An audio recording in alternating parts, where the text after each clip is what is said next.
ওয়াল্লাযী বা'আথা feel উম্মিয়িনা রাসূলাম মিনহুম ইয়াতলু আলাইহিম আয়াতিহি, যে আয়াত আসতো, যে সূরা আসতো, ওইটার সাথে সাথে তেলাওয়াত করে শোনাই দিতেন। সাহাবায়ে কেরামরা মুখস্থ রাখতেন, হুজুর তো রাখতেনই, আবার কেউ কেউ লিখেও রাখতেন, তেলাওয়াত করতেন।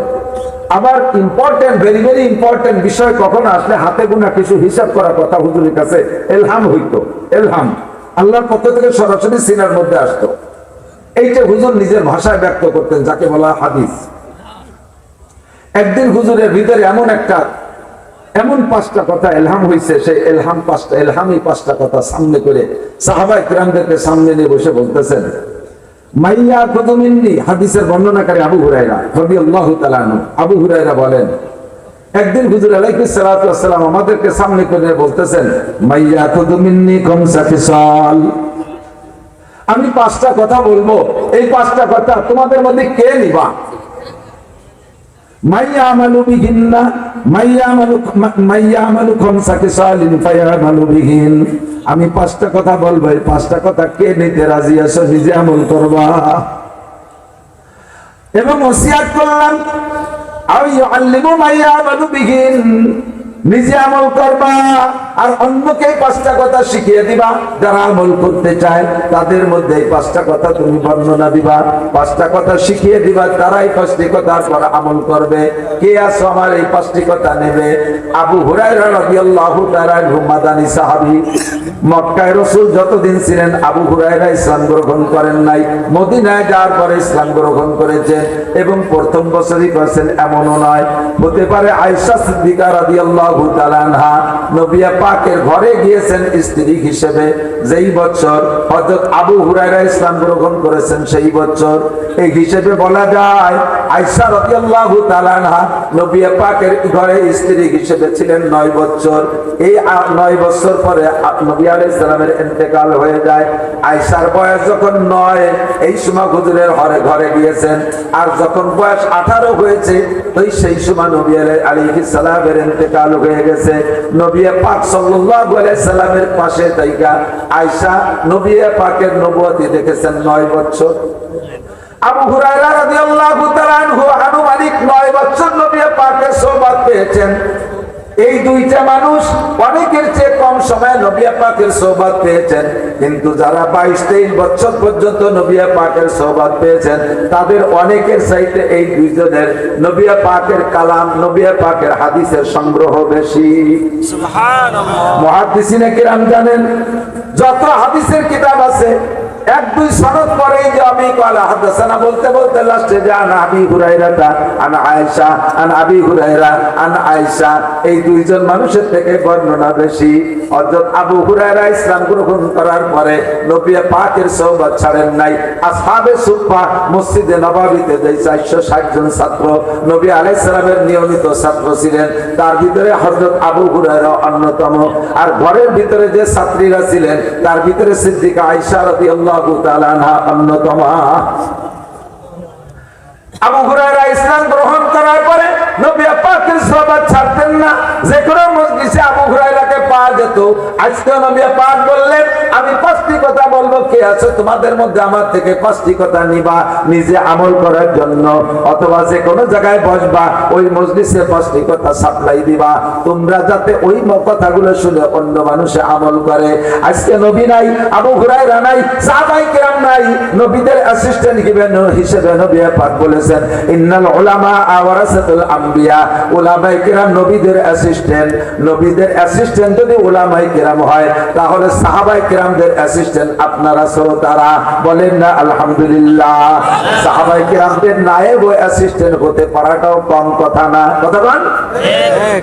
নবী আলাইহিস সালাম যেমন নিজে বয়ান করে ওসিয়াত করেছিলেন, আবু হুরায়রা তার ভিতরে সর্বপ্রথম দাঁড়িয়েছিলেন, আমিও নবী পাকের পক্ষ থেকে অ্যাসিস্ট্যান্ট হিসেবে আপনাদেরকে সাহাবায়ে কিরামদের অ্যাসিস্ট্যান্ট হিসেবে প্রস্তাবটা রাখবো। 5টি কথা, আমি ওই 5টি কথা আপনাদেরকে শোনাবো।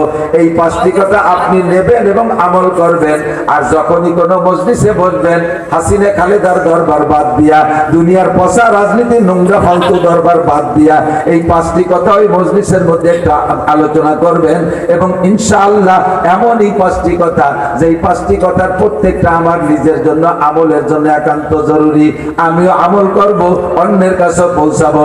আছেন এমন কোন মানুষ কি আছে? আল্লাহ সবাইকে কবুল করুন। মজলিসের ভিতরে হুজুর যখন বলছেন মাইয়া খুজু মিন্নি খামসা খিসাল, কে আছো আমার থেকে 5টা স্বভাব, 5টা চরিত্রের শিক্ষা গ্রহণ করবা, 5টা বিষয় আমলের জন্য গ্রহণ করবা, কে আছো? সব সাহাবা রেডি, কিন্তু আবু হুরায়রা দাঁড়িয়ে গেছেন সবার চাইতে আগে। ফাকামা আবু হুরায়রা দাঁড়িয়ে গেলেন। ফাকালা আনা ইয়া রাসূলুল্লাহ, হুজুর 5টি কথা আমি নেব। সাথে সাথে আপনাদের মতো আরো শত শত সাহাবারা হাত উঠাইলেন, কিন্তু সর্বপ্রথম দাঁড়াই আবু হুরায়রা বলেন, আমি যখন বললাম আমি নেব, হুজুর আমার হাত ধরলেন। আমার একটা হাতের মধ্যে 5টি আঙ্গুল আছে, 5টি আঙ্গুলের সাথে 5টি কথা মিল করে দিয়ে হুজুর একে একে গুনে গুনে 5টি কথা আমারে বুঝাই দিলেন। ধরে বলেন কয়টি? এক হাতে আঙ্গুল কয়টি? 5টি। জানি না কোন আঙ্গুল আগে ধরছে, তবে শব্দ যে হিসাবে আসছে, শব্দ যেভাবে হুজুর তরতিব দিয়েছেন, তাতে আমার মনে হয় বাংলাদেশি হিসাবে সর্বপ্রথম বৃদ্ধাঙ্গুল ধরছেন। বাংলাদেশের এই বৃদ্ধাঙ্গুল আর অন্য অন্য দেশের বৃদ্ধাঙ্গুলের তর্জমার মধ্যে পার্থক্য আছে, ঠিক না? বাংলাদেশে যদি কেউ উপর রাগ করে তুই আমার এই হরিস, এই বুড়ো আঙ্গুল দেখে না, এটা যদিও আঙ্গুল কিন্তু তর্জমা অন্য কিছু, যা তা কোয়ার কায়দা নাই। বাংলাদেশের বৃদ্ধাঙ্গুল বড় দর্শনীয় আঙ্গুল, বড় অপরাধী আঙ্গুল, আর এর নাম বৃদ্ধাঙ্গুল কয় না, বুড়ো আঙ্গুল না, বুড়ো বুড়ি কয় নাকি না? বুড়ো মানে কি তাহলে এরা কয়জন ছোট মোটো, এরা জোয়ান, এর বয়স কে 5টার চাইতে বেশি নাকি? একই সাথে এর নাম বুড়ো কে? দেখতে একটু মুরব্বী বা। বিদেশে এক আঙ্গুলের মানে গুড, আর 2 আঙ্গুল মানে ভেরি গুড। আর বাংলাদেশে 1 আঙ্গুল মানে 1 বক্সের, 2 আঙ্গুল মানে নাক বসকায় ফেলবে। নবী পাক 5টি আঙ্গুলের মধ্যে সর্বপ্রথম আমার বৃদ্ধাঙ্গুল ধরলেন। এক নম্বরে বললেন ইত্তাকিল মাহারিমা, ইত্তাকিল মাহারিমা তাকুন আবাদান নাস। ও আবু হুরায়রা, তুমি নিজেও এই কথাটা মানবা, উম্মতকে জানাই দিবা, তারা যেন কথার প্রতি খেয়াল রাখে, আমল করে।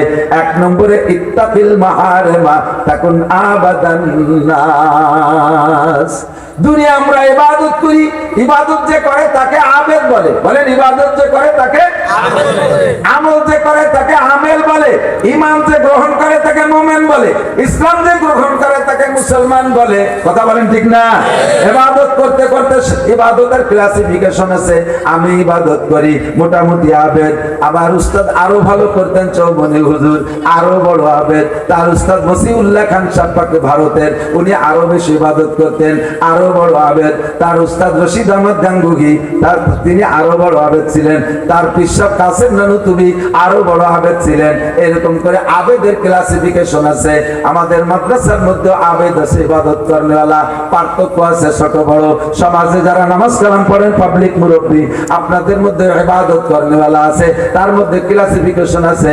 কেউ কেউ মোটামুটি আবেদ, কেউ তার চেয়ে ভালো আবেদ, কেউ তার চেয়ে ভালো আবেদ, এরকম আছে না নাই? কথা বলেন। নবী পাক বলেন, দুনিয়ার মধ্যে যদি আল্লাহর কাছে সবচেয়ে বড় আবেদ হতে চাও, আবাদ ইসলাতাবজিলের সিগা, সর্বোচ্চ অর্থ বহনকারী শব্দ নবী পাক ব্যবহার করেছেন। সারা দুনিয়ার মধ্যে যদি তুমি সবচেয়ে বড় আবেদ হতে চাও, আল্লাহর কাছে সবচেয়ে বড় ইবাদত করেনওয়ালা বলে পরিগণিত হতে চাও, ও আবু হুরায়রা, কথাটা মনে রাখো। সহজ একটা কথা বলবো, কথা বলেন, বলবো। সবচেয়ে সহজে আপনি সবচেয়ে বড় আবেদ হবেন। হাজার হাজার কথার মাত্র একটা কথা, কথাটা হলো ইত্তাকিল মাহারিমা তাকুন আবাদান নাস। তোমার জানা মতে যতগুলো হারাম তুমি জানো, যত কাজ হারাম আছে বলে জানো। যদি না জানো, উলামায়ে কেরামের কাছ থেকে জেনে নাও। আল্লাহর নিষিদ্ধ কি কি আছে, নিষিদ্ধ কাজ কি কি আছে, এগুলো তুমি জেনে নাও।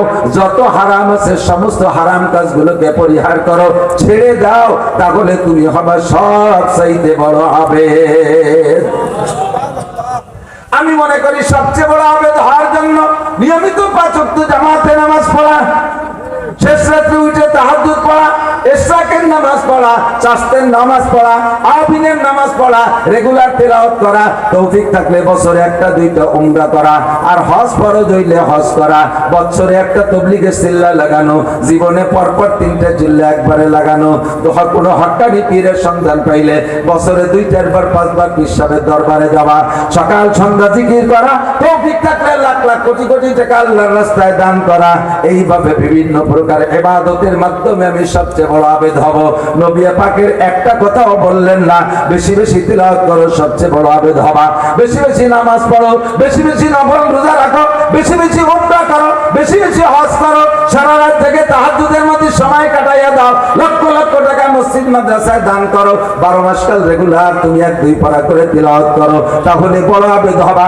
এই কথা নবী বলেন নাই, নবী পাক বলেছেন ইত্তাকিল মাহারিমা তাকুন আবাদান নাস। কোন ইবাদতের কথা বললেন না, বললেন হারাম কাজগুলো ছেড়ে দাও, তাহলে হবা সবচাইতে বড় আবেদ। খেয়াল করছেন সবাই? 5 সেকেন্ড কথাটারে হজম করার জন্য সুযোগ দেই। কি বলছি আমি? নবী কি বললেন? ইত্তাকিল মাহারিমা, হারাম কাজগুলো ছেড়ে দাও। কেন বললেন? হালালকে ধরা সহজ, হালালের পর আমল করা সহজ, হালাল অর্জন করা সহজ, সেখানে কোনো কঠিনের তেমন কিছু না। নামাজ পড়ে না ধরে নামাজে মসজিদে টুপি টাপা পরাই দিয়ে, জামা জুব্বা পরাই দিয়ে, ওযু বানায় মসজিদে নেওয়া সহজ। কোরআন তেলাওয়াত করা সহজ, জিকির করা সহজ, টুপি পরা সহজ, পাগড়ি পরা সহজ, দাড়ি না কাটলেই থাইকে যায়, দাড়ি রাখা সহজ। কতক্ষণ? হারামে যদি কেউ অভ্যাস হয়ে যায়, হারামে অভ্যস্ত হয়ে গেলে ওই হারাম থেকে উঠে আসা বহুত কঠিন, হারাম থেকে বেরিয়ে আসা বহুত কঠিন। কাহারও ঘরে যদি সুন্দরী স্ত্রী থাকে, এমনকি প্রিয়াঙ্কা চোপড়া বিশ্ব সুন্দরীর মতো স্ত্রীও যদি থাকে, চলচ্চিত্রের নায়িকাদের মতো সুন্দরী স্ত্রীও যদি কের ঘরে থাকে, ওই লোকটার যদি কোনো জায়গা অবৈধ প্রেম প্রণয় করার অভ্যাস হয়ে যায়, কোনো নারীর সাথে যদি প্রেম হয়ে যায়, ওই নারীটা আলকাতরাতুন নিসা, একেবারে কাউসার মতো কালো যদি হয়, তার সাথে একবার প্রেমে জড়িয়ে পড়লে, অবৈধ সম্পর্ক হয়ে গেলে, এই ঘরে হাজারো সুন্দরী স্ত্রী থাকলেও স্ত্রী ভালো লাগে না, ওই জায়গা তার ভালো লাগে, ওই জায়গা থেকে উঠে আসা বহুত কঠিন। ও জায়গায় কয়েকবার ধরা খায় 39 জুতোর বাড়ি খাতি খাতি পিটি সাল চামড়া উঠে গেছে, তবুও গভীর রাত্রে সেই জায়গায় একবার ফোন করতে মনে চায়। হারাম থেকে বের হয়ে আসা বহুত বড় কঠিন। যদি কেউ ঘুষ খাওয়ার অভ্যাস হয়ে যায় কোন অফিসারে, ওই 5 লক্ষ টাকাও যদি 10 লক্ষ টাকা যদি বেতন দেয়, তবুও সে ঘুষে 1 চাটা দেবেই দেবে। উত্তমার্কা স্বভাব, উত্তরে বিরিয়ানি খাওয়ান, পোলাও খান, গোস্ত খাওয়ান, মাছ খাওয়ান, এরপরে যদি পোলা পানের পাতলা পাতলা পায়খানা দেখে 1 চাটা না দিয়ে পারেন, এটা হলো জাতীয় স্বভাব। যত ভালো খান, ওই ভালো খায়, তার স্বভাবের থেকে ফিরাইতে পারে না। হারাম খাওয়ার স্বভাবটা বড় কঠিন স্বভাব। যদি কেউ সুদ খাওয়ার অভ্যাস হয়, যদি কেউ সুদ খাওয়ার অভ্যাস হয়, ওই লোকটা ব্যবসার টাকায় তৃপ্তি পায় না, সুদের ভিতর থেকে বেরিয়ে আসা বড় কঠিন। হারামে অভ্যাস হয়ে গেলে হারাম থেকে বেরিয়ে আসা কঠিন। এজন্য নবী পাক বলেন ইত্তাকিল মাহারিমা তাকুন আবাদান নাস, হারামকে ছেড়ে দাও, তাহলে তুমি হবা সবচাইতে বড় আবেদ। যত হারাম আছে আমার আপনার জানা আছে নাকি আমি জানি না। হারামকে বলা হয় কবিরা গুনাহ। হারামের নাম কি? যত হারাম কবিরা গুনাহ, যত হারাম কবিরা গুনাহ, সমস্ত হারাম গুলো কবিরা গুনাহ। কবিরা গুনার ভিতরে ক্লাসিফিকেশন আছে। আল্লাহ পাক রব্বুল আলামিন আমাকে আপনাকে সহজে আরেকটা পরামর্শ দিচ্ছেন, ইনতালতানিবু কাবাইরা মা তুনহাউনা আনহু নুকাফির আনকুম সাইয়্যাতিকুম। হে বান্দা, তোমার জানা মতে যত কবিরা গুনাহ আছে আমি কোরআনের মাধ্যমে জানিয়ে দিয়েছি এগুলো কবিরা গুনাহ। আমার নবী তোমাদেরকে হাদিসের মাধ্যমে জানিয়ে দিয়েছেন এগুলো কবিরা গুনাহ। যে সমস্ত কবিরা গুনাহগুলো তুমি জানো, ইনতাজতানিবু, যদি তুমি কবিরা গুনাহগুলো ছেড়ে আসতে পারো, নুকাফির আনকুম সাইয়্যাতিকুম, তোমার জিন্দেগিতে যত সগীরা গুনাহ হয়ে যাবে মনের অজান্তে বা জানা সত্ত্বে, সমস্ত সগীরা গুনাহগুলো আমি আল্লাহ বিনা তওবায় ক্ষমা করে দেব। ইনতাজতানিবু কাবায়ের, কবিরা গুনাহগুলো ছেড়ে আসা বড় কঠিন। ইন্নাল হাসানাতি ইউযহিবনা সাইয়্যাত যালিকা যিকরা লিয-যাকিরিন। যত সগীরা গুনাহ আছে এগুলো থেকে ফিরে আসার জন্য, এগুলো পাপটার ক্ষমা পাওয়ার জন্য আপনার তওবা লাগবে না। আল্লাহ পাক বলেন ইন্নাল হাসানাতি ইউযহিবনাস সাইয়্যাত, সমস্ত নেকির কাজে গুনাহকে খেয়ে দেয়। খেয়াল করেন, সমস্ত নেকির কাজে গুনাহ খেয়ে দেয়। যত নেকি করবেন তত গুনাহ খেয়ে দেয়, তবে সমস্ত নেকির কাজে কবিরা গুনাহ খায় না, খায় শুধু সগীরা গুনাহ। আল্লাহ পাক নিজেই বলেন আকিমিস সালাতা তারাফাইন নাহারি ওয়া যুলাফাম মিনাল লাইল ইন্নাল হাসানাতি ইউযহিবনাস সাইয়্যাত যালিকা যিকরা লিয-যাকিরিন। যত সগীরা গুনাহ আছে এই সগীরা গুনাহগুলোকে ইবাদতে খেয়ে দেয়। ইবাদতের ভিতরে অন্যতম এক নম্বর ইবাদত হলো খামসু সালাওয়াত, 5 ওয়াক্ত নামাজ। 5 ওয়াক্ত নামাজ যদি কোনো ব্যক্তি নিয়মতান্ত্রিক ভাবে 5 ওয়াক্ত পড়ে, আল্লাহু আকবার, ওই লোকটার না 2 ওয়াক্ত, প্রত্যেক 2 ওয়াক্তের মাঝখানে যত সগীরা গুনাহ হয়ে যাক না কেন এর জন্য তওবা করা লাগবে না। 2 নামাজের মাঝখানে সমস্ত সগীরা গুনাহগুলো নামাজেই শেষ কইরা দেয়। নবী পাক বলেন as-salawatul khams, আমার দিক সগীরা গুনাহগুলোকে শেষ করার জন্য নবী আলাইহিস সালাম 3টি আমলের কথা বলেছেন। একটা আমল আল্লাহ পাক যা বলেছেন 5 ওয়াক্ত নামাজ। আমার হাতের দিক তাকান, 5 ওয়াক্ত নামাজ খেয়াল করছেন? 5 ওয়াক্ত নামাজ প্রত্যেকের হাতের আঙ্গুলকে স্বাভাবিকভাবে ফাঁক করতে ছেড়ে দিলে এমন সিস্টেম সেটিং হয়, এমন সেটিং হয়, সব ফাঁকাগুলো কিন্তু এক সমান না। কতক্ষণ? সব ফাঁকা কি এক সমান? 8-এর মাথায় ফজরের নামাজ, 8-এর মাথায় জোহরের নামাজ, আসর 8-এর মাথায়, মাগরিব 8-এর মাথায়, ইশা 8-এর মাথায়। 5 আঙ্গুলের মাথায় 5 ওয়াক্ত নামাজ। প্রত্যেক 2 নামাজের মাঝখানে ফাঁকা আছে না নাই? 2 আঙ্গুলের মাঝখানে ফাঁকা যতটুক, প্রত্যেক 2 ওয়াক্ত নামাজের মাঝখানে ফাঁকা ততটুক। এই বৃদ্ধ আঙ্গুলের মাথায় যদি ফজর হয়, শাহাদাত আঙ্গুলের মাথায় যদি জোহর হয়, তাহলে এই ফাঁকাটা একটু মাঝারি ফাঁকা। এরপরে আসর মাগরিব ইশা প্রায় কাছাকাছি ছোট ছোট ফাঁকা, ঠিক না? এইটা যদি ফজর হয় আর এই কনিষ্ঠ আঙ্গুল কেনি আঙ্গুলের মাথায় যদি ঈশা হয়, তাহলে ঈশার থেকে আবার ফজর পর্যন্ত সারা রাতের লম্বা ফাঁকা, ঠিক না? 5টা আঙ্গুলের মাঝখানে যেদিকে তাকাবেন প্রত্যেক 2 আঙ্গুলের মাঝে ফাঁকা আছে, আর ফাঁকার ডিসটেন্স সেম কোয়ালিটি 5 ওয়াক্ত নামাজের ফাঁকা। আল্লাহর রাসূল বলেন as-salawatul khams, ও বান্দা যদি 5 ওয়াক্ত নামাজ রেগুলার ঠিক করে পড়ো, এই 2 নামাজের মাঝখানে যত সগীরা গুনাহ হবে, যত সগীরা গুনাহ হবে, সমস্ত সগীরা গুনাহ নামাজের ওসিলায় ক্ষমা হয়ে যায়। এরপরেও যদি তোমার আরো কিছু গুনাহ থাকে তাহলে সেটা ক্ষমার জন্য আল্লাহ আরেকটা ব্যবস্থা রেখেছেন। ওয়াল জুমুআতু ইলাল জুমুআহ, গতকাল জুমার নামাজ পড়েছেন, আবার আগামী শুক্রবারে জুমার নামাজ পড়বেন। 2 জুমার মাঝখানে কয় দিন? ধরে বলেন কয় দিন? 7 দিন। যারা কইছেন তারা সত্যি কইছেন না মিথ্যা কইছেন আল্লাহ জানে। শুক্রবার সহ না 7 দিন? 2 শুক্রবারের মাঝখানে কয় দিন থাকে? জীবন করে দেখে আসলাম, তারপরে একটা প্রশ্নের জবাব দিতে উল্টো পাল্টা। আল্লাহু আকবার।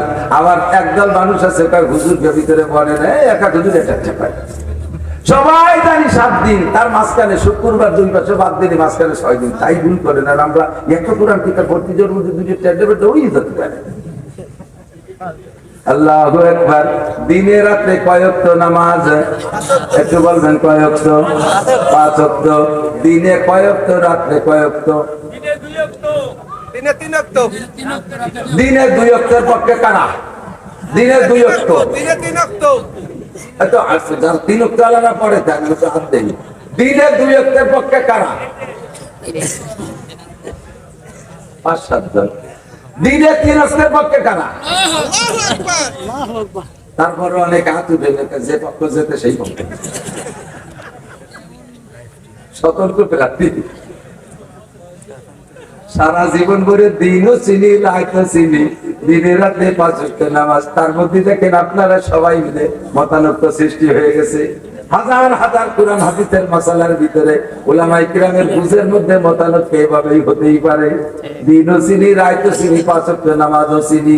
সে জায়গা যদি আপনারা একমত হতে পারেন না, আমাকে হুজুরকে দায়িত্ব দেন কেন একমত হতে। এই জন্য আল্লাহর ফজলে বাংলাদেশে 3 মৌলবী 13 দল থাকাই ঠিক আছে। আল্লাহু আকবার। খেয়াল করি, দিনে 2 ওয়াক্তের মধ্যে তো কোনো সন্দেহ নাই। জোহর আর আসর, ঠিক না? আর এবার রাত কালেটায় বেলা ডুবার থেকে উঠার আগ পর্যন্ত রাত, তাই তো? বেলা ডুবার থেকে উঠার আগ পর্যন্ত রাত, সেই হিসেবে বেলা ডুবার পরে মাগরিব, রাতের বেলায় ঈশা, এরপরে বেলা উঠার আগে ফজর, কাজেই 3 ওয়াক্ত পড়ছে রাতের মধ্যে, তাই তো? এবার বলেন রোজা কতটুকুর নাম? রোজা কি রাত্রে না দিনে? রোজা রাত্রে না দিনে? এখন রোজা রাত্রে না দিনে? দিনে যদি রোজা, তার রোজা শুরু হয়েছে কি ফজরের পরের থেকে না আগের থেকে? শবে সাদেকের আগে। আর ফজর শুরু হয়েছে শবে সাদেকের আগে না পরে? পরে। আর রোজা যদি হয় দিনের আমল, তাহলে রোজা শুরু হয়েছে শবে সাদেকের পরে, ফজরের রক্ত হওয়ার আগের থেকে, তাহলে সেই থেকে নিয়ে বেলা ডুবার আগ পর্যন্ত দিন, সেই হিসেবে ফজর রক্ত কোন দিক যায়?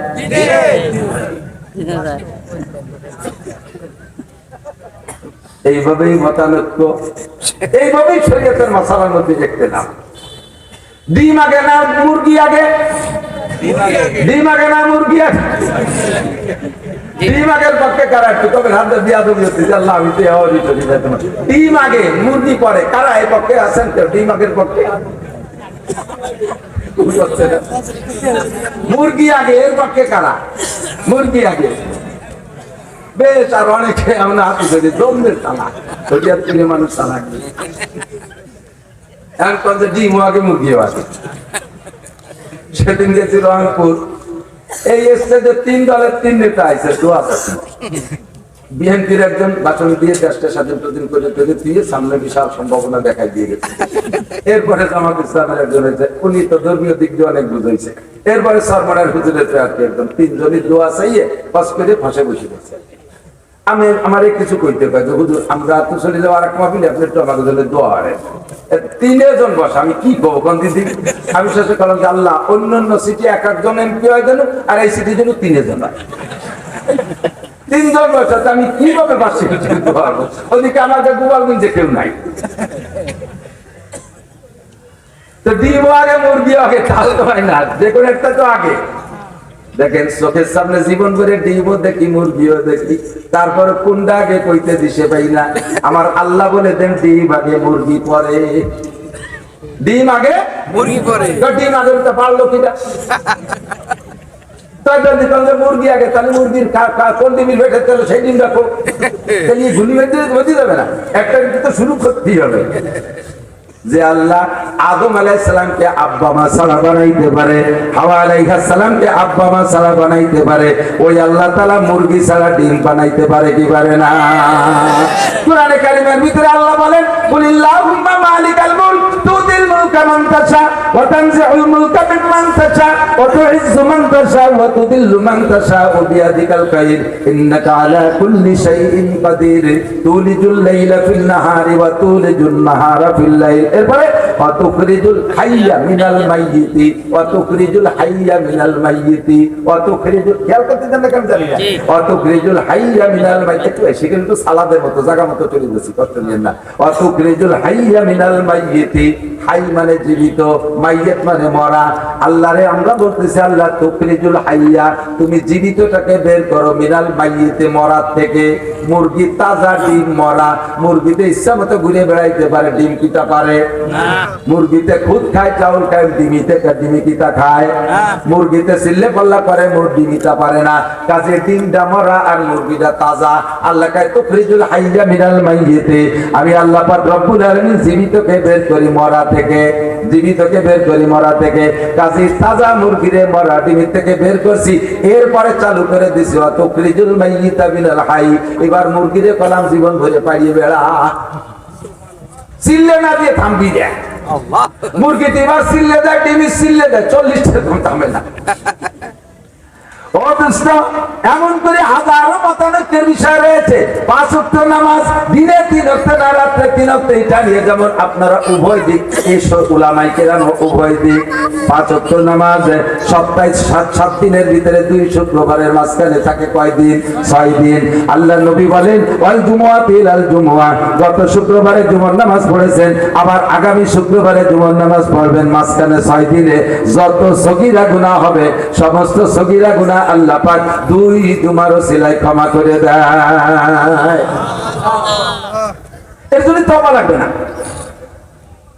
এরপরে যদি মনে করো কিছু আয়রন রয়ে গেছে, এখন তো অত্যাধুনিক ফিল্টার আছে, মুরব্বীরা সাক্ষী দেন, আগে তো দেখছেন নাকি ওই পাশে ছিল নিয়ম জানি না, আমরা তারাই ফুটের মাদ্রাসায় পড়াতাম, ওরে টিউবওয়েলের পানি কি এত আয়রন, 1 গ্লাস পানি 2 মিনিট রাখলে এরপরে বোঝা যেত না পানি না ছাগলের চেনা, ছাগলের হিরুম লাল হয়ে যেত, এত ফিরি বাচ্চা যায় না, পেট খারাপ, আমাশা, রক্ত আমাশা, পানি ফিল্টার করবো, একদিকে সব হলো গরিব পোলাপান, সে ভালো ফিল্টার কেনার তৌফিকও নাই, আবার তো এত অ্যাভেলেবেল পাওয়া যেত না।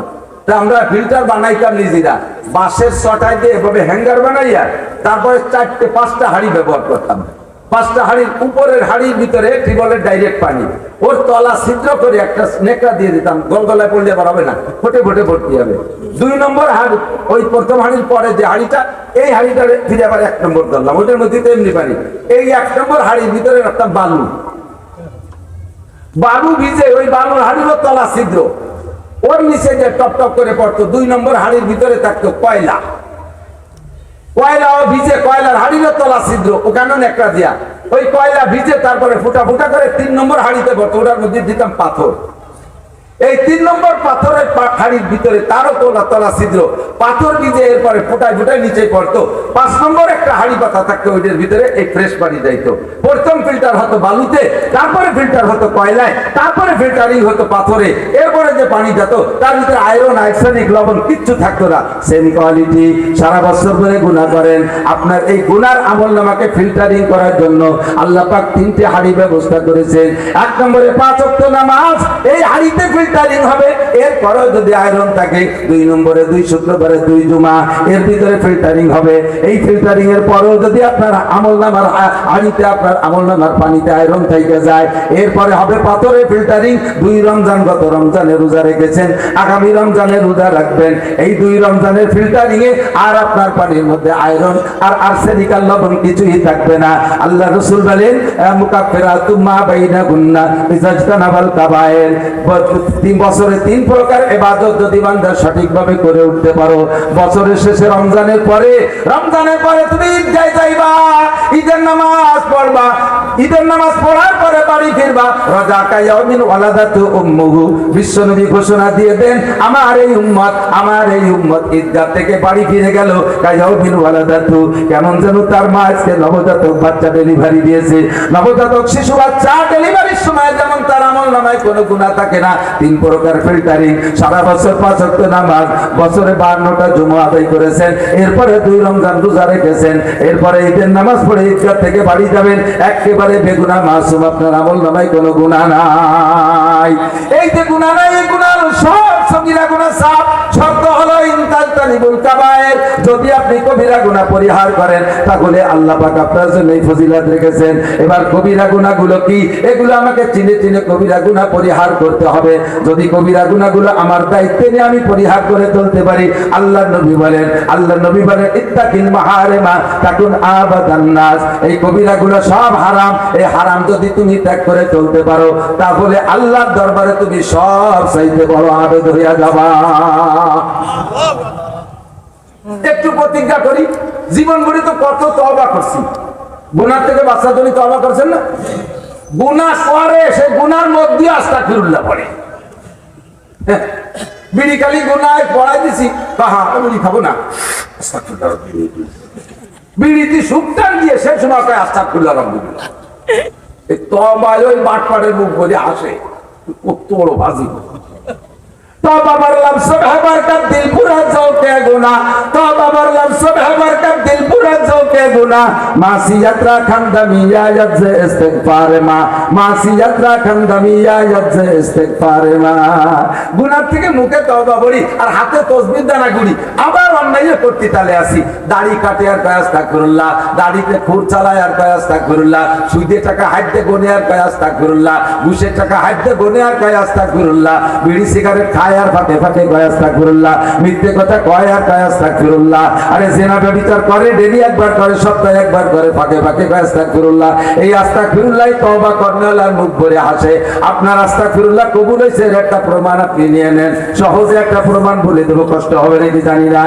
আপনার আস্তাগফিরুল্লাহ তওবা কবুল হয়েছে, যে কোনো ইবাদত কবুলের একটা আলামত থাকতে হয়। তওবা কবুল করছি তার একটা প্রমাণ পাইলে একটু আত্মতৃপ্তি পাওয়া যায়। কথা বলেন, আপনি ইবাদত করছেন, নামাজ পড়ছেন, আপনার নামাজ কবুল হয়েছে, এইটা বোঝার একটা আলামত যদি আপনি পান, এইটা যদি একটা কোনো প্রমাণ পান, তাহলে আপনার নামাজ পড়তে আরো মজা লাগবে। কথা কোন বলবো নামাজ কবুল হয়েছে তার প্রমাণ বলবো নাকি? কথা বলেন।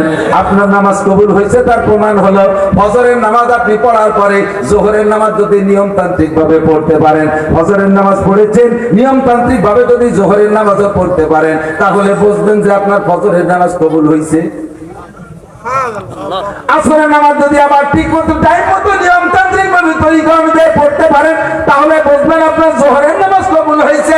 আবার মাগরিব যদি ঠিক মতো পড়তে পারেন, মা আর বোন, আমার বাপ ও ভাইয়েরা, তাহলে বুঝবেন আসর কবুল হয়েছে।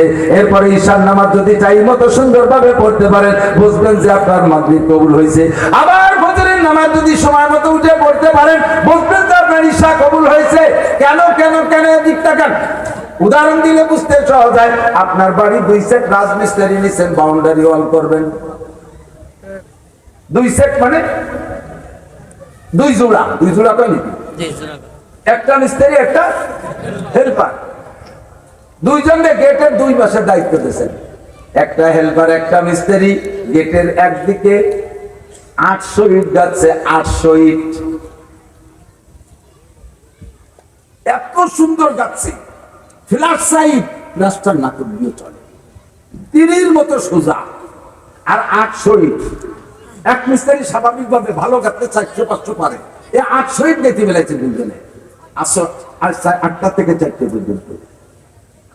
আল্লাহ, আর ওই পাশে যে দুইজন দেখতেছেন, ওরা দুইজনে 8টা থেকে 4টে পর্যন্ত 200 গাঁথছে।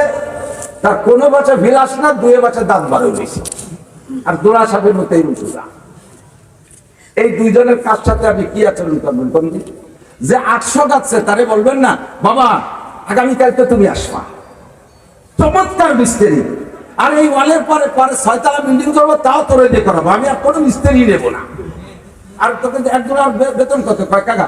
1300 টাকা। এই 200 টাকা বেশি নিয়ে যা, আঙ্গারিয়া বাজার একটু নাস্তা পানি খেয়ে যাই, আর কালকে কিন্তু তো আসবি। কথা বল। আর ওই দুইজনে কি করবেন? ওরে বলবেন কি, তোর বাপ রে আইনে ইট খুলবি, বাড়িতে সিমেন্ট বালি আনবি, এই ওয়াল সোজাইয়ে দিয়ে যাবি, আর আগামী 1 বছরের মধ্যে যাবে তোর আঙ্গারিয়া না দেই শয়তান, মাল নষ্ট করতে আসো। এ বলবেন না তার সেরকম কোয়ালিটি। যে ব্যক্তি ফজরের নামাজ সুন্দর পড়ছে, আল্লাহ পাক তার ওই সময় দাওয়াত দিয়ে দিয়েছে, আব্দুর রহমান চমৎকার, আব্দুর রহমান তুই কিন্তু জোহরে আসবাই, ইমাম না আসলে তুমি আসবা, তোমার রুকু, তোমার কিয়াম, তোমার রুকু, তোমার সিজদা, তোমার তিলাওয়াত, তোমার তাসবিহ, তোমার তাশাহুদ, আমার দিনটা কেড়ে নিয়ে গেছে আব্দুর রহমান, তুই কিন্তু জোহরে অবশ্যই আসবা। আল্লাহ ওই সময় দাওয়াত দিয়ে দিয়েছে। কাজ পছন্দ হয়েছে, আগামীকালকে দাওয়াত। জোহর পড়ার পরে আব্দুর রহমান, আসরের সময় তো সবাই কেনা বেচার ব্যস্ততা, কেউ না আসবে, তুই একটু আসিস, তোর জোহরের নামাজে আমি খুশি হয়ে গেছি। আবার আসর পড়ার পরে দেবো, বান্দা তুমি কিন্তু মাগরিবেও আসো। এক হপ্তাহ পড়েন, আপনার নামাজ রুকু সিজদা দিকে আল্লাহ আরেক হপ্তাহ দাওয়াত দিয়ে দেয়। এটাই প্রমাণ করে যে আপনার ওই নামাজ আল্লাহ কবুল করছে, পছন্দ করছে, তাই আবার আগামীকালকে আপনাকে কাজে আসার অনুমতি দিয়ে দিয়েছে। তখন আর আরেকজন লোক কইছে, ফজরের নামাজে দাঁড়াইছে, কোন ভাবে রুকু হয়ে গেছে কে নিবে, পরে সিজদার সময় অটোমেটিক সিজদা গেছে, আল্লাহরে কইছে তোর জন্য মসজিদে না দেই, তোর জন্য মসজিদে না দেই। ওই যে কামিলের সালাতে কম কুসালা, নামাজে যখন দাঁড়ায় এমন আল্লাহ বেহাত দাঁড়ায়, রুকু দেয় এরকম, সানাই রুম বেঁধে তুলে দেয়, কালো উলে এরকম বাড়ি দিয়ে দেয়, সিজদার সময় কে উসুল এর ভাষার জন সিজদা দিতে পারে না, আল্লাহ কাটতে তুই মসজিদে আসবি। প্রধান ব্যাপার, গত রমজানে রোজা রাখছেন, আপনার রোজা সেরি ইফতার তারাবির নামাজ দেখা আল্লাহ পাক খুশি হয়ে গেছে। আল্লাহ কয় আব্দুল খালেক আগামী রমজানে তুমি রোজা রাখবা, তোমার রোজার মতো রোজা হয় না, আমি এমন রোজাই কামনা করেছি, তাই আগামী রমজানে আপনি রোজা রাখতে পারবেন। আপনি হজ করতে গিয়েছিলেন হাজী সাহেব, আপনার তলবিয়া, আপনার লব্বাইক, আপনার মক্কার অবস্থান, মদিনার অবস্থান, রওজা পাকের সালাম, কাবা ঘরের তওয়াফ দেখে আল্লাহ পাক খুশি হয়ে গেছে। আল্লাহ ওই সময় দাওয়াত দিয়ে দিয়েছে, এ আব্দুর রহিম, এ শফিক মৌলানা, মৌলানা আবু বকর, আর কেউ আসুক না আসুক বাংলাদেশ থেকে তোমরা কয়জন আসবা, তোমাদের তলবিয়া লব্বাইক আমি আল্লাহ খুশি হয়ে গেছি। তোমরা কাবারে যেভাবে এহতেরাম করেছো আমার বড় ভালো লাগছে, তুমি আর একবার আসবা। যাদের হজ কবুল হয়ে গেছে ইনশাআল্লাহ আল্লাহ পাক তাদেরকে দাওয়াত দিয়ে দিয়েছে, ইনশাআল্লাহ মরার আগে কমপক্ষে একটা বার উমরা করলেও করতে পারবে। আমি 19 সালে সরকারি প্যাকেজে হজের এক ভাগ পাইছিলাম, তৎকালীন ধর্মমন্ত্রী ছিল তো বাংলাদেশের 58 জন আলেমদের সরকারি ভাবে নিয়েছে, ওই শুরু আর ওই শেষ, এরপরে আগেও নেই পরেও নেই, আর কোনোদিন নেবে কিনা তার লাই জানে।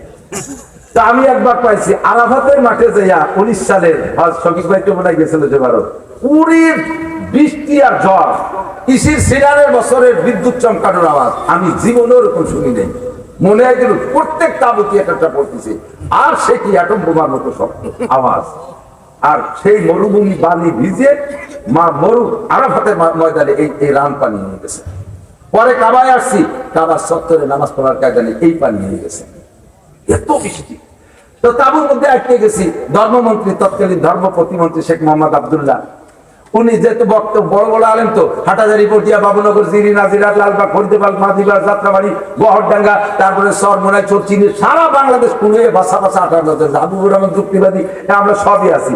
তো বলতেছে যে এত বক্তা বিনি বৈশাখ পেয়ে গেছি, তা এই বক্তাকে খালি খালি বসা রাখবো না, বৃষ্টি মুড়ি এমনি বসে থাকলে তো দুনিয়ার দরবার হইলে সবাই নষ্ট হয়ে যায়, আর এর মধ্যে ইবাদত বন্দেগী করার মনও নাই। যেভাবে ঠাটা বলছে উনি হ্যান্ড মাইক কোন জায়গাতে যেটা পাইছে আমাকে বক্তাকে লাগাই দিয়েছে, হুজুর আপনার ওয়াজ করেন। সামনে আছে স্পিকার, আছে তার সামনে ডেপুটি স্পিকার, তারপরে সচিব আছে কয়েকজন, মন্ত্রী আছে কয়েকজন, বিমান মন্ত্রী, জনপ্রশাসন মন্ত্রী, এরকম মন্ত্রী আছে, আর ডিসিএসপিরা তো নরমালি আমাদের খাদেম হিসেবে আছে। আমরা খুব ভিভিআই দিতেছিলাম, তাবু ভরা মাইক দিয়েছে, সবাই অস্ত আছে। লাস্টে আমার কথা, বাবা তুমি শেষ তুমি করো। আমার পরে যিনি মাদ্রাসার মোহতামে হযরত মুফতি তেব শাহ হুজুর রাহমাতুল্লাহ আলাইহি মুনাজাত করেছিলেন, আমারে বয়ান দিয়েছে, এত বড় বড় হুজুর কেউ দেন, ছোট মানুষ কি ওয়াজ করবো? আমি বললাম যে আমি ছোট্ট একটা ওয়াজ করি, সেটা হলো আমরা যে হজ করতেছি এই হজ যেন আমাদের হজ্জে মাবরুর হিসেবে আল্লাহ কবুল করে, বলেন আমিন। হজ্জে মাবরুর মানে কবুল হজ, আল্লাহ যেন আমাদের হজ কবুল করে, সবাই বলেন আমিন। সবাই বলছেন আমিন। এখন আমি বললাম আপনাদের হজ কবুল হয়েছে, এর একটা প্রমাণ যদি আপনারা পান তাহলে কেমন লাগবে? বড় বড় বাগা বাগা নেতা মন্ত্রী, কি আমার এই সাহস আছে? আমার চাচা হলো ধর্মমন্ত্রী, ওই সাহসের সাথে কই বেড়েছি। তা আমি বললাম যে আপনাদের এবারের হজ কবুল হয়েছে, এর একটা প্রমাণ পাইলে কেমন হয়? জি হুজুর ভালো হয়। কোন হুজুর প্রমাণ কি? তা আমি বললাম তো দেখতেছি কারা আইছে। তা আমি বলতেছি বাংলাদেশে থাকতে হজে আসার আগে যে যে আকাম গুলো করতেন, হজেতে যাওয়ার পরে যদি তাই না করেন তাহলে বলবেন যে হজ কবুল হয়েছে। বাংলাদেশে থাকতে টোন মারছেন, মন মারছেন, আমি কই দিছি। বাংলাদেশে থাকতে টোন মারছেন, মন মারছেন, রাস্তা মারছেন, খাল মারছেন, নিজেও কাঠ মারি খাইছেন, পঙ্গু ভাতা, বয়স্ক ভাতা মারি খাইছেন, ব্রিজ খাইছেন, কালভার্ট খাইছেন, কারেন্টের খাম্বা তার চোখ খাই বেলাইছেন, ফেসিলিটি বিল্ডিং খেয়ে বেলাইছেন, বাজারের পাকা পায়খানা বাসটা খেয়ে বেলাইতেছেন। এই বাংলাদেশে যাইতে যে আকাম গুলো করতেন আর যা যা খাইছেন, ফিরে যাওয়ার পরে যদি তাই না করেন, তাই না খান, তাহলে বুঝবেন যে হজ কবুল হয়েছে। নইলে বাড়ি যায় আপনি আল হাজ হবেন, হাজি হতে পারবেন না। আল হাজ মানে কি? আল আলা হাজি। মৌমাছির আল আছে না, বেমরুনির আল আছে না, বল্লার আল আছে না, ওরা আল দুয়ে দেয় যে করে থাকে, আর মানুষ সিল্লেতি তালে থাকে। আপনি ওই হজ করে যে আল হাজ হবেন, যে করে থেকে আল বসায় দেবেন, আর মানুষ সিল্লেতি তালে থাকে, আপনি হাজি হতে পারবেন না।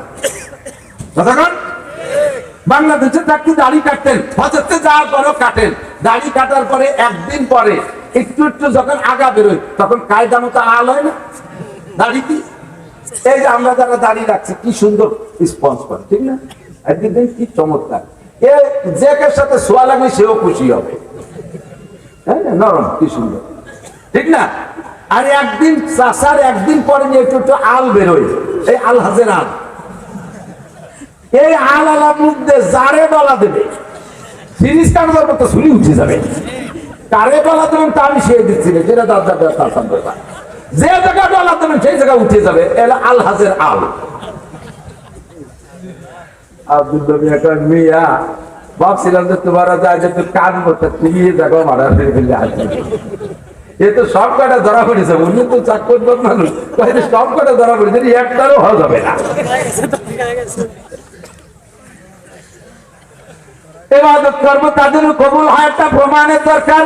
প্রমাণগুলো বললাম, যে ইবাদত ফরজ, যে ইবাদত ওয়াজিব আর সুন্নাত, ওই ইবাদত যদি আপনি আল্লাহর ওয়াস্তে করেন, আল্লাহ কয় ওমা উমিরু ইল্লা লিয়াবুদুল্লাহা মুখলিসিনা লাহুদ্দিন, ওমা উমিরু ইল্লা খেয়াল করে, ওমা উমিরু ইল্লা লিয়াবুদুল্লাহা মুখলিসিনা লাহুদ্দিন। যে ইবাদত করবে ইবাদত হবে ইখলাসের সাথে আল্লাহরই জন্য। ইবাদত হবে কার জন্য? নামাজ পড়ি কার জন্য? রোজা রাখবো আল্লাহর জন্য, হজ করবো আল্লাহর জন্য, যাকাত দেব আল্লাহর জন্য। আল্লাহর জন্য ছাড়া আর কারই জন্য বা করবো? কয় না, তোমরা মাখলুকের জন্য করে থাকো। ওমা কি বলে আল্লাহ পাক বলেন, ওয়ালা ইউশরিক বিইবাদাতি রাব্বিহি আহাদা। ইবাদত করবা আমারই জন্য, ইবাদতের মধ্যে আমার সাথে কেউরে শরীক করবা না। ও আল্লাহ, ইবাদতের সাথে কাউরে শরীক করায় কিভাবে? কয় যদি ইবাদত করো মানুষের কাছে প্রশংসা পাওয়ার লোভে, মানুষের মুখ বন্ধ করার জন্য, সমাজে সম্মান পাওয়ার জন্য ইবাদত করো, আমার জন্য ওই ইবাদত হয় না, ওই যে হয় তোমার জন্য, তোমার প্রশংসা পাওয়ার জন্য। চাচা, আপনি তো আগে নামাজ পড়তেন না, এখন যে নামাজ পড়েন, দেখেন অনেকে নামাজ পড়বো শেষ করেছে নামাজ। চাচা, আপনি তো নামাজ পড়েন, আগে তো পড়তেন না। কয় যে বাড়ি মহিলাকে তাহলে ছাড় কাটা নাই, তাহলে নামাজ আসলে এখনো পড়তো না। মহিলারা যদি বিরক্ত না করতো, তাহলে এই যে নামাজ পড়তেছে ওটা আল্লাহর জন্য না, কাকে জন্য? মহিলাকে বিরক্ত চালায়। আপনি তাকে দাঁড়িয়ে রাখতেন, ম্যানদের দাঁড়িয়ে রাখছেন, কয় যে এই বয়সে দাঁড়িয়ে না রাখলে মান শিখি কয়। তাহলে এই যে দাঁড়িয়ে রাখা ওয়াজিব, এই দাঁড়িয়ে উনি রাখছে, কিন্তু এটা আল্লাহ আল্লাহ রসুলের জন্য না, এটা মানুষের মুখ বন্ধ করার জন্য। কথা বলেন? 1 লাখ 2 লাখ 5 লাখ 10,000 5,000 টাকা মাদ্রাসায় দান করবে, সাথে সাথে যদি মারহাবা না দেয়, হুজুর ইরেবার যাইয়ে দেবে, এত হুজুরটা দিলাম, টাকা দিলাম, আমার একটু মারহাবা দিলে না, তাহলে তুমি যে টাকা দান করছো এটা আল্লাহর রাস্তায় না, এটা মারহাবার লোভে। এর নামই হলো শিরক ফিল ইবাদত, এর নামই হলো শিরক ফিল ইবাদত। অনেকে আছে দিক তাকান পকেটে তসবিহ, মুমিনের পকেটে, আসলে এর নাম তসবিহ না। এটা কি কয়? আমাকে দিক আর এটা ঠেক দিছি, তার কি করবে? আমাকে দিক এটা কি কয়? তসবিহ কয় না। তসবিহ হলো সুবহানাল্লাহ, আলহামদুলিল্লাহ, আল্লাহু আকবার। কি সুবহানাল্লাহ আল্লাহু আকবার নাকি? এর তসবিহ কয় না। এটা ওই এর মাধ্যমে তসবিহ পড়ি বিদায় এর নাম তসবিহ হয়ে গেছে। বাকি এর নাম হলো মুজাক্কির। ওরা আমি কেন খেয়াল করছেন জানি না, এর নাম কি? মুজাক্কির। তার মানে এটা হাতে আসলে জিকিরের দিকে তাসবিহ করার স্মরণ করায় দেয় আমাকে, যে এটা হাতে আসছে যেহেতু, আচ্ছা ঠিক আছে একবার আল্লাহ আল্লাহ করি, এটা হলো স্মরণ করায় দিয়ে দেনেওয়ালা, এর নাম মুজাক্কির, এর নাম তাসবিহ না। এখন এই মুজাক্কির, আমি আমাকে আল্লাহ তাআলা জিকির করতে কইছে, উযকুরুল্লাহ যিকরান কাসীরা ওয়াসাব্বিহুহু বুকরাতাও ওয়া আসীলা। কোন ইবাদতের বেলায় বলা হয় নাই বেশি বেশি নামাজ পড়ো, বেশি বেশি তিলাওয়াত করো, বেশি বেশি দান করো, বেশি বেশি খয়রাত করো, কিছু বলে নাই। কিন্তু জিকিরের বেলায় বলা হয়েছে বেশি বেশি জিকির করো। তাও কিভাবে, কখন করো? ওয়াসাব্বিহুহু বুকরাতাও ওয়া আসীলা, সকাল সন্ধ্যা জিকির করো, সকাল সন্ধ্যা। ওরা বলেন কোন কোন টাইম? আরেকবার সকাল সন্ধ্যা। সকাল সন্ধ্যা তাসবিহ মানে কি? সকালে ঘন্টাখানি, বিকেলে সন্ধ্যার পরে ঘন্টাখানি, যেটা আমাদের পিসাবরা সবক দিয়ে থাকে। আসলে সকাল সন্ধ্যা তাসবিহ জিকিরের মানে শুধু সকালে 1 ঘন্টা, বিকেলে 1 ঘন্টা তা না। সকাল সন্ধ্যা জিকিরের মানে একটু বুঝে নেন, আপনি বুঝতে সহজ হবে বিধায় আমি উদাহরণ বলি। এখন তো বাংলাদেশে হরতাল নাই, যে সময় হরতাল ছিল সে সময় হরতাল দেনেওয়ালারা হরতালের কয়েকটা নাম। 6 ঘন্টা হরতাল, সকাল 6টা থেকে 12টা, এরপরে গাড়ি চলবে, এর নাম 6 ঘন্টা হরতাল। আবার 12 ঘন্টা হরতাল, সকাল 6টা থেকে সন্ধ্যা 6টা, এর নাম একটা হরতাল। আরেকটা হরতাল ছিল সকাল সন্ধ্যা হরতাল। কি হরতাল? সকাল সন্ধ্যা হরতাল। তা সকাল সন্ধ্যা হরতালের কি মানে? সকালে 1 ঘন্টা হরতাল, বিকেলে 1 ঘন্টা হরতাল, মাঝখানে গাড়ি চলবে না। এই সকাল সন্ধ্যা হরতালের কি মানে? 24 ঘন্টা। সকাল সন্ধ্যা হরতাল মানে কি? 24 ঘন্টা হরতাল। তো সকাল সন্ধ্যা হরতালে মানে যদি সকালে 1 ঘন্টা, বিকেলে 1 ঘন্টা হরতাল আর মাঝখানে গাড়ি চলবে, যদি তা না হয়, সকাল সন্ধ্যা হরতাল মানে যদি 24 ঘন্টা হরতাল হয়, তাহলে আল্লাহ বলছে ওয়াসাবিহু বুকরাতা আসিরা, সকাল সন্ধ্যা জিকির করো। এর মানে সকালে 1 ঘন্টা, বিকেলে 1 ঘন্টা না, 24 ঘন্টা জিকির। এই 24 ঘন্টা যদি আমার জিকির করতে হয়, আর এই মুজাক্কির সাহেবের যদি হাতে রাখতে হয়, তাহলে ধান কাটবো কিভাবে? কাজ করবো কিভাবে? ব্যবসা বাণিজ্য করবো কিভাবে? কাজেই এটা জাস্ট আমাদের একটা হিসাব রাখার জন্য কিছু কিছু তসবিহাত আছে, যেমন 33 বার 34 বার, এর একটা হিসাব রাখার জন্য। কিন্তু কিছু কিছু আছে আল্লাহু আকবার, বসে রাস্তায় যে আটটি সেখানে গেল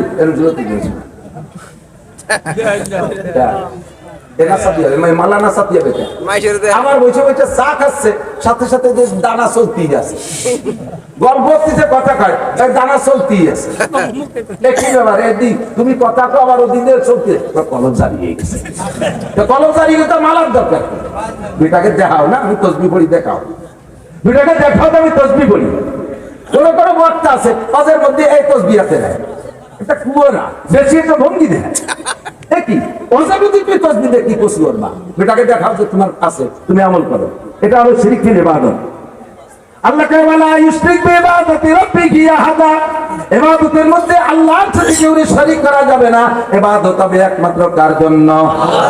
আল্লাহু আকবার। আপনার এই ইবাদত কবুল হইছে, এইটার প্রমাণ হলো ওই ইবাদত যদি আবারও করার তৌফিক হয়, তাহলে তো কবুল হইছে। সেম কোয়ালিটি তওবা কবুল হইছে, এর প্রমাণ হলো যেই গুনাহ থেকে তওবা করেছেন, যেই গুনাহ থেকে তওবা করেছেন, মরার আগ পর্যন্ত যদি সেই গুনাহ আর কোনোদিন না করেন, সেই গুনাহ আর কোনোদিন না করেন, তাহলে বুঝবেন মালিক আপনার তওবা কবুল করে ফেলাইছে। আর তওবা যদি একবার কবুল হয়ে যায়, সহজে মোটা ইনকাম ওই কথা। আল্লাহ পাক বলেন ইদাআফ লাহুল আযাবু ইয়াওমাল কিয়ামাতি ওয়া ইয়াকলুদ ফীহি মুহানা ইল্লা মান তাবা ওয়া আমানা ওয়া আমিলা আমালান সালিহা ওয়া উলাইকা ইউবাদদিলুল্লাহু সাইয়্যাতিহিম হাসানাত। এটা আল্লাহু আকবার। এমন একটা ইনকাম করে ফেলাইছেন, আয়াতের তরজমা যারা বুঝছে তারা বুঝছে, আপনারা বুঝেন নাই বিধায় চুপ করে রয়েছেন। এই তওবা করার সাথে সাথে যদি তওবা কবুল হয়ে যায়, এই যে গুনাহ থেকে তওবা করছেন, সাবালেগ হওয়ার পর থেকে ওই গুনার সংখ্যা যত হইছে, তওবা করার সাথে সাথে আল্লাহ তাআলা কত সংখ্যা নেকি বানায় দিয়েছেন। সুবহানাল্লাহ।